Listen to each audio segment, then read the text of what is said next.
Vacuform models are useful and exist because they can be manufactured with tooling that's much simpler and cheaper than would be required to make injection molded kits. In fact, make a manufacturing mold in your garage.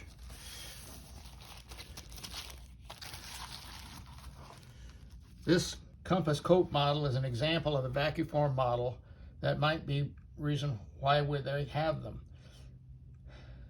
It's of an aircraft that's very exotic. Only 2 prototypes were made to compete with each other by 2 manufacturers. The contract was never issued, so there were only 2 made of this particular model. This compass coat is a Ryan version powered by a Garrett engine. Since the aircraft was rare and never went into production, the demand for the model would be quite small. This Vacuform model design differs from the typical model design in that it is split horizontally as a top and a bottom rather than from side to side, as you can see this model is. This will make the fit of the fuselage parts much more difficult in that the joint where they fit together is actually curved, as you can see here and here. We'll start by cutting out the first parts we're going to use from the Vacuform sheet. Let's get started.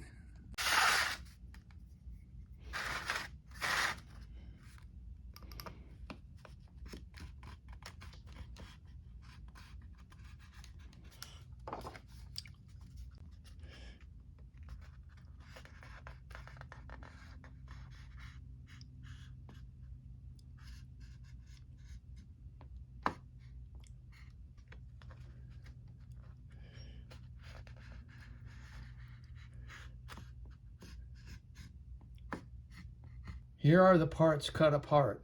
I learned a lot during the process. First of all, this place where the 2 pieces have to mate together, where the plastic is very thin. Most Vacuform models are made out of 30 thousandths material. This looks to be a little thinner, maybe a European thickness because it comes from Germany, but it stretches out when it's formed so that this here is very thin, and therefore it leaves a very thin contact area between the 2 parts that have to fit together. In most Vacuform models that are side-to-side fitting, you can put a lap joint along here to reinforce the joint. But in this one's case, since it's a 90-degree angle, you can't do that. Second, there's no external parts called for in the plan, and you can see this is really flexible. So you could probably break this model just by picking it up if it isn't somehow reinforced. Third, model has very long wings, and they're glued on just with a butt joint. And not only that, right here where the butt joint is, there's a weak spot because that's where the landing gear retracts into a box, so part of the surface area for the joint would be missing. I can't imagine that would survive my handling for very long. I'm going to have to put some thought into this to prevent this video from being very long with lots of audio deletions due to profanity, or very short to the point of non-existence. I've sanded the fuselage top and bottom so they fit together fairly well.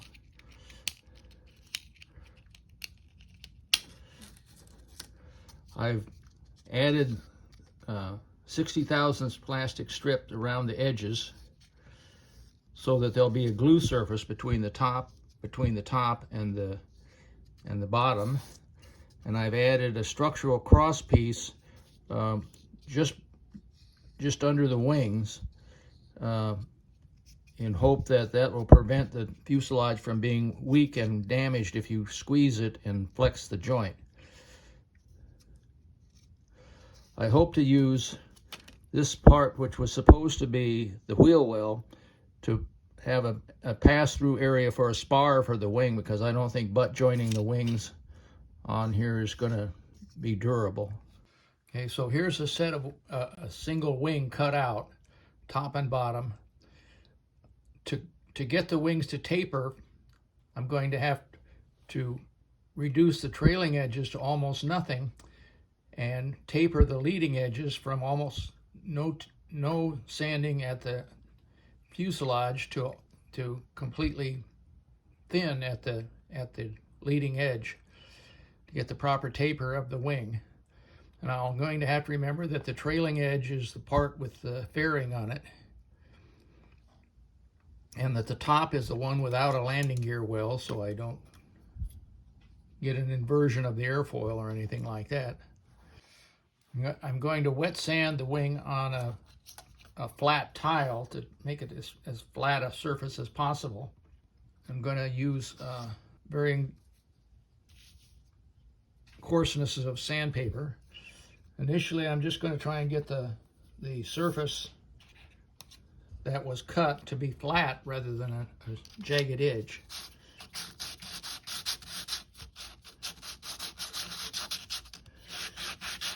Obviously, this is going to take some time. The compass cope was designed to be a mini U2, I think.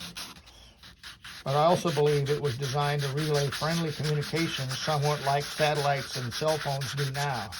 To do this, it was supposed to fly at a very high altitude and a low Mach number to cover a large horizon, over the horizon footprint. And also, at that altitude and Mach number, the engine would use very little fuel because there was very little air to burn. Well, after what seems like an eternity of sanding, I have reduced the wing's thickness as far as I can without beginning to lose chord, because the trailing edge is as thin as I can get it from the bottom. I could reduce it further by sanding the top, but then I would lose some of this detail here. So I'm going to glue the wings together to get structural stability, and then sand them down a little further on the trailing edge and keep rescribing the detail that's lost. Well, the second wing is complete, at least complete in that it's glued up.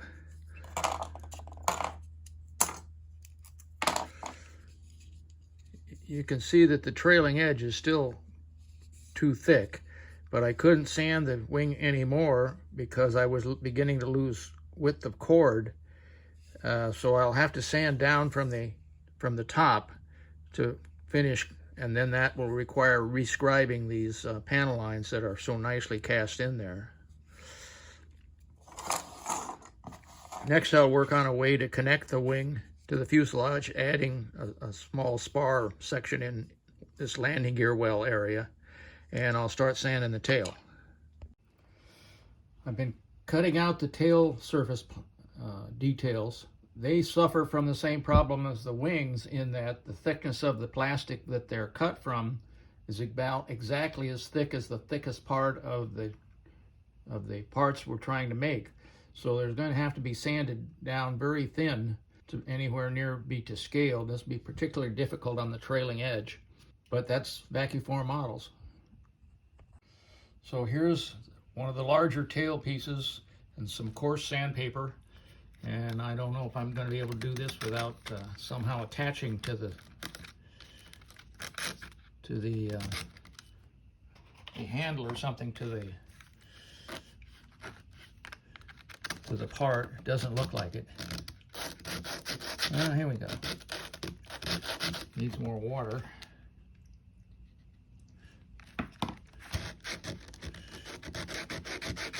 I was actually allowed to watch the takeoff of one flight in which a U-2 was actually used as the chase plane.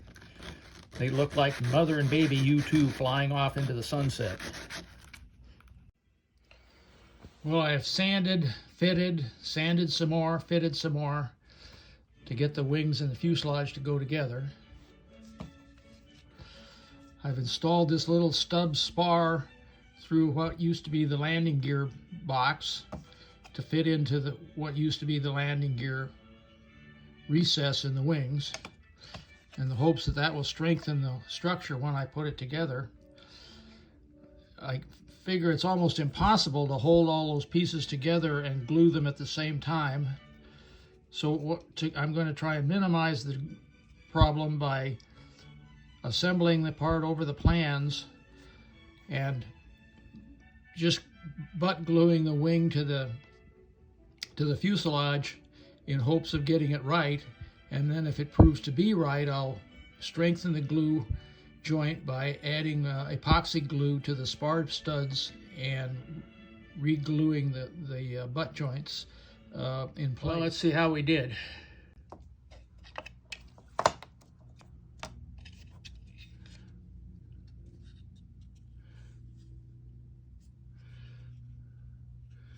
You know, actually, that's better than I had any hope that it would be. Well, I've finished gluing and filling and sanding and filling and sanding, and probably they'll take some more filling and sanding. But the wings are installed and they're quite sturdy, I think. The next step is to install the horizontal tail surfaces. I don't think I can put a spar in them because they're too thin to fit even a wire spar. And also they're swept back, so it would be difficult to position them correctly. And in addition to that, all the filling and sanding left an awful lot of panel lines that have disappeared, so I'm going to have to scribe those. I've noticed that scribing already on the outer parts of the wings here, the scribe is a lot sharper than the molded in panel lines, so it creates quite a noticeable difference.